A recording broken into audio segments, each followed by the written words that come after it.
First, we have to discuss what is impurity. Impurities can be any residual solvent, any trace amount of inorganic or organic substance, okay, or which can be generated during a long process or during any experiment. And remember this, impurity remaining in a final API. Any impurity which remain in the final API are considered as impurity. Any component which have a property different from the API. So the question in your mind is, what is API? API is an active pharmaceutical ingredient which makes the drug more active.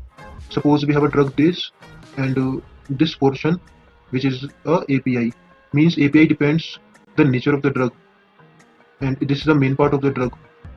Okay. So API is the active pharmaceutical ingredient. It's the main ingredient of the drug. So next we have a definition of impurity. So impurity is any drug substance as defined by ICH, International Conference of Harmonization Guidelines. What is impurity? Impurity is any component of drug substance that is not a chemical entity. Entity means property, defined as the drug substance and affect the purity of active ingredient or drug substance or API. So according to this ICH, what is impurity? Impurity is a drug substance. Suppose this is a drug and this is an impurity. So this impurity is a drug substance. I know this from because this is a part of the drug. Okay. But the property is different. This property is different from this green part. Okay. So we consider as this is an impurity because its impurity is different. So this is any component of the drug substance that is not the chemical property defined by the drug substance, and it affects the purity of API, and it also affects the purity of API. Suppose this is a API, but this will affect this API. So this is called the impurity which have different.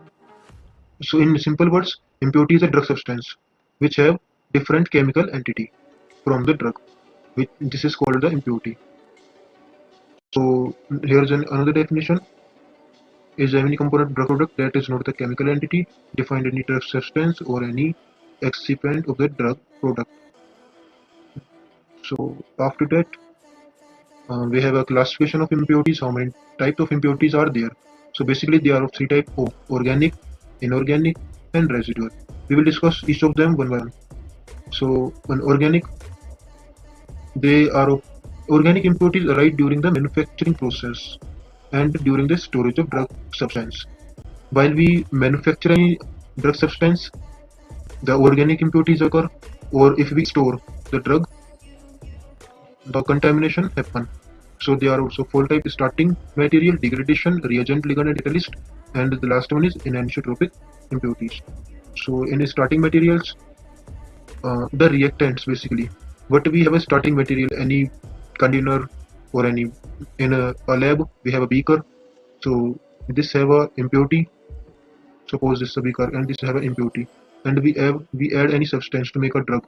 So the drug is also get contaminated by this impurity.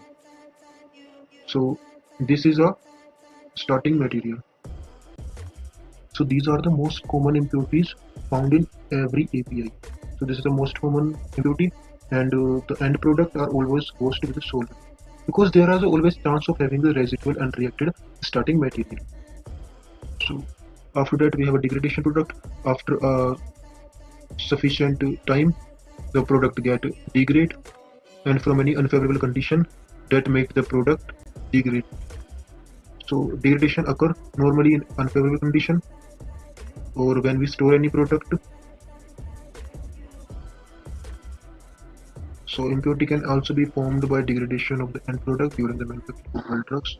However, degradation product is resulting from storage or formulation to different dosage forms, or aging are common impurities in medicines. So after that we have a reagents, ligands, and catalysts. Suppose we have a reaction A plus B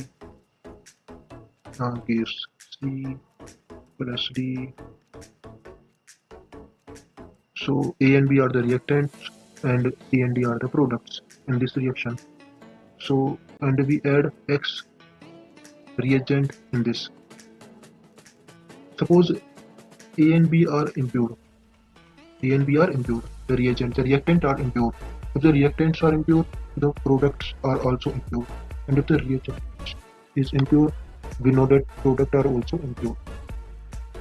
And suppose we add a catalyst, suppose there's Z, suppose we add a catalyst Z, which is impure, so the product is impure. So the impurities is basically depend upon what type of reagent are we use. If you use cheaper reagent, cheaper ligands, and the cheaper catalyst,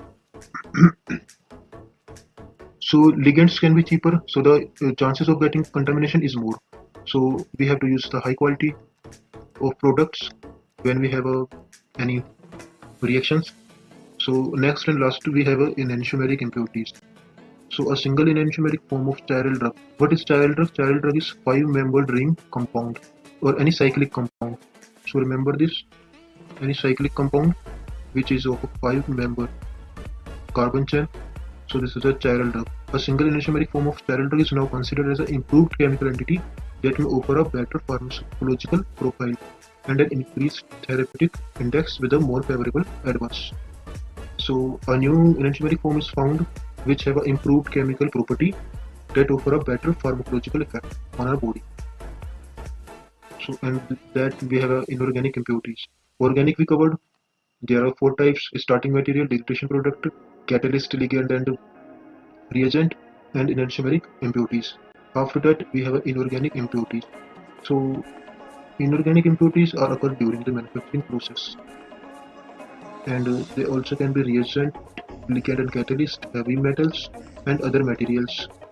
Example, filter aids and charcoal. So we discuss uh, heavy metals. So what are the main source of heavy metals? Heavy metals can be from the main source is water used in the process and reactors. So when the acid hydrolysis takes place, hydrolysis is the addition of H2O on any acid. When we add any H2O, impure H2O, the contamination will take place. It can be easily by using demineralized water. Demineralized water is in which the minerals are killed. Okay, and the glass lined reactors. They are the special type of reactors which can be used in the great pharmaceutical industries. So and also we used to distill water. Distilled water.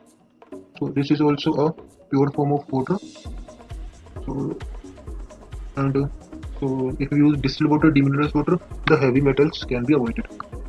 So after the other materials, like we use the filter aids, like filter papers. If we use filter papers which is impure, which have dust on that, and if you use charcoal to purify any solution and the dust is stuck to that, the compounds can be contaminated. So the other materials are also a major factor through which our product get contaminated. So the filters or filtering aids such as centrifuge bags are routinely used in the bulk drug manufacturing plants, and in many cases activated carbon is also used. So after that, the third one, we have a residual solvent. Residual means the substance which is left in the reaction. Suppose we have A plus B give C, okay, with some amount of D, which is a unreactant form of reagent A. Okay, suppose A and B reacted, A are of greater amount, suppose 50 grams, and this is a 45 grams. So 5 grams of D means A is left.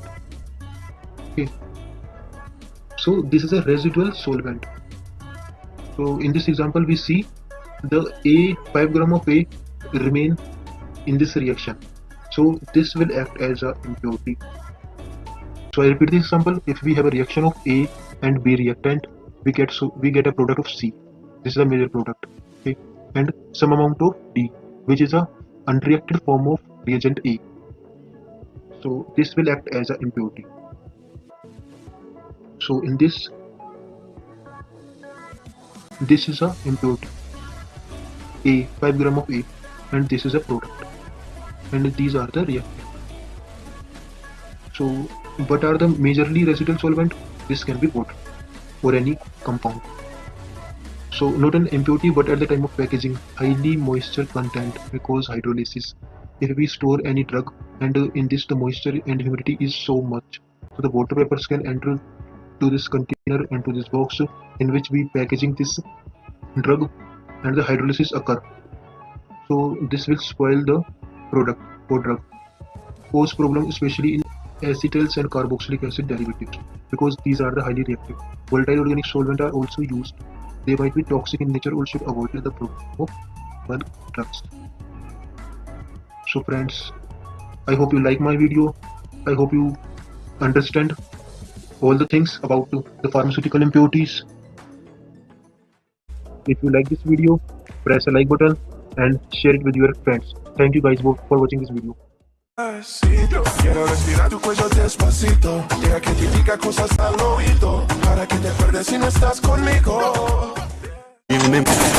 ਇੱਕ ਖਾਣ ਦੀ ਕੁੜੀ ਦੇ ਨਾਲ ਯਾਰੀ ਪੈ ਗਈ, ਦੂਜੀ ਚੂੜੀ ਦੀ ਬੰਦੂਕ ਉਹਨੇ ਮੰਨ ਲੈ।